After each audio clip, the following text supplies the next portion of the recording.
Todos, bienvenidos a Historia en Debate, el podcast donde hablamos del pasado como si estuviera ocurriendo en este momento. Yo soy Miguel. Yo soy Valeria. Y yo soy Lisbeth. Hoy les traemos un episodio sobre uno de los eventos más impactantes de la historia de América, la conquista de Mesoamérica y el inicio de la Nueva España.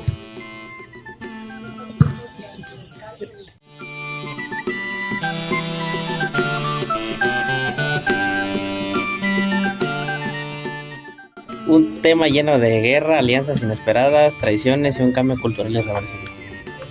Y como siempre, no solo les contaremos los hechos, sino que debatiremos sus consecuencias y puntos más polémicos. Así que pónganse cómodos y prepárense para una conversación llena de historia.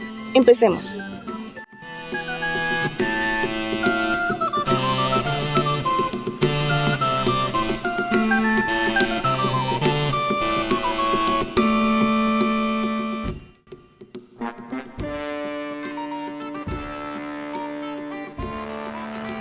Bueno, todo comienza con la llegada de Hernán Cortés a las costas de lo que hoy es México en 1519. Él llegó con un pequeño ejército y su objetivo era explorar y encontrar riquezas para el Imperio español.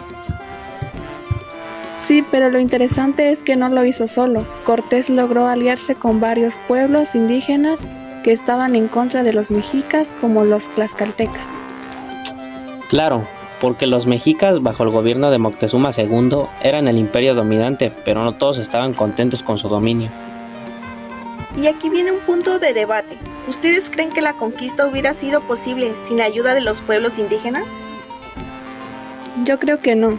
Cortés tenía armas avanzadas, sí, pero su ejército era muy pequeño, sin aliados indígenas, no hubiera podido avanzar tanto.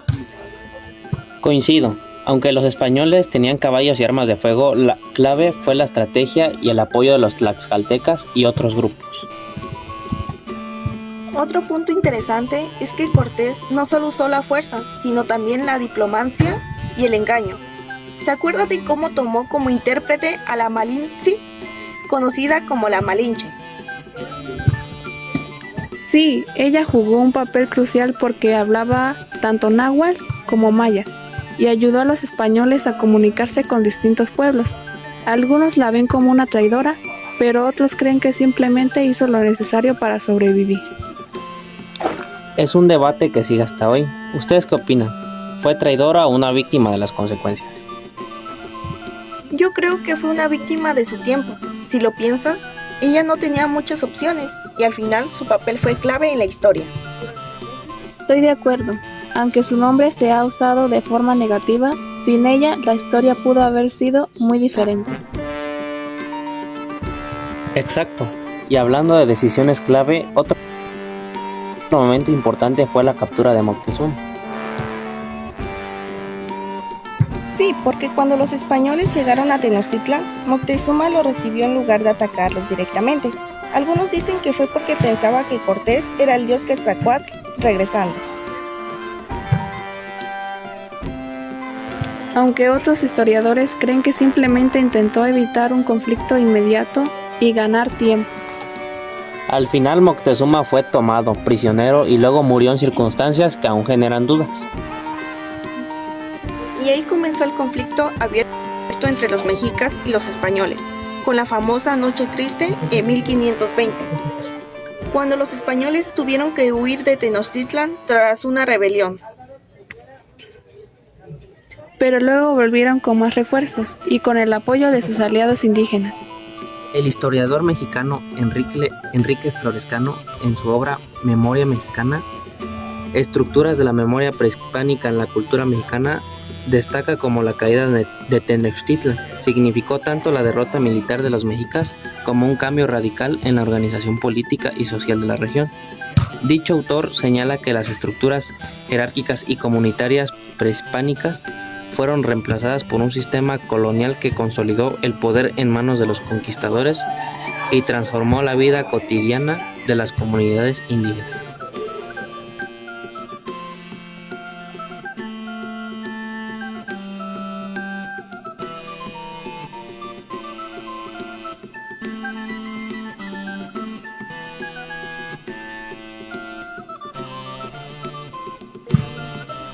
Para 1521, después de varios enfrentamientos, los españoles sitiaron Tenochtitlan. La ciudad cayó después de meses de guerra, hambre y enfermedades. Fue el fin de un imperio, pero el inicio de una etapa para la región, la Nueva España. Aquí cambia todo. Se impuso el idioma español, la religión católica y el sistema de encomiendas, que básicamente era una forma de esclavitud disfrazada. Además, se crearon ciudades coloniales al estilo europeo con calles rectas, iglesias y plazas. De esa manera se transformaron profundamente las estructuras políticas y sociales de la región, además de que se sentaron las bases para el desarrollo del virreinato de la Nueva España y la cultura, economía, demografía y territorio Los primeros latifundios se originaron en el Imperio Romano, donde se distinguía entre ciudadanos propietarios de tierras y proletarios, aquellos que solo podían aportar a la sociedad mediante su descendencia. Finalmente se inició la etapa de los latifundios, los cuales eran grandes haciendas agrícolas que se distribuían entre un reducido grupo de hacendados o latifundistas, reflejando así la estructura social de la España medieval. Algo que me parece importante es el impacto cultural. La sociedad indígena no desapareció, sino que se mezcló con la española, dando origen al mestizaje. Una palabra clave aquí es el sincretismo cultural, lo que es un proceso complejo de interacción y fusión de elementos culturales distintos, típicamente de diferentes tradiciones religiosas o culturales. Exactamente, aunque se prohibieron muchas tradiciones indígenas, algunas sobrevivieron mezcladas con las europeas. Por ejemplo, el Día de Muertos es una combinación de creencias prehispánicas y católicas. Por otra parte, el antropólogo Alfredo López Austín, en su obra Hombre, Dios, Religión y Política en el Mundo Náhuatl, subraya como la imposición religiosa y cultural durante la conquista española, además del control político y social de las poblaciones indígenas, buscaba la conversión religiosa en dicha obra. Se destaca la resistencia de las culturas indígenas a través de prácticas sincréticas que permitieron la preservación de elementos esenciales de su identidad cultural frente a la dominación española. Es cierto, pero también hubo un sistema de castas que discriminaba a los indígenas y a los mestizos, dándole más poder a los españoles nacidos en la península. Y eso influyó en la sociedad mexicana hasta la independencia siglos después. A propósito, ¿ustedes creen que la conquista solo trajo cosas negativas? Es un tema complicado.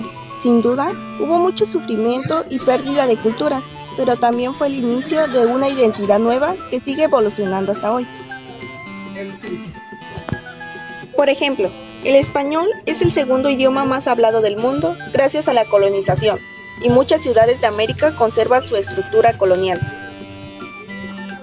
Es cierto, no se puede negar la tragedia, pero también es parte de nuestra historia y lo que somos ahora.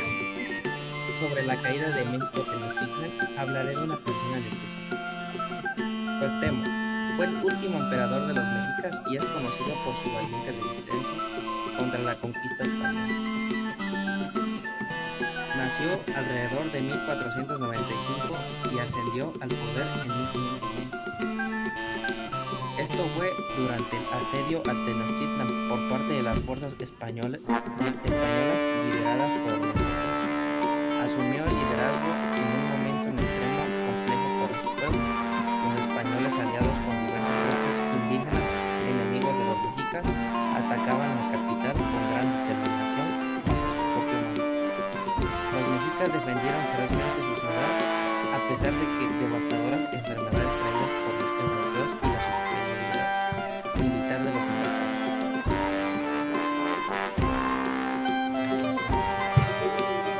Y con eso cerramos nuestro episodio de hoy.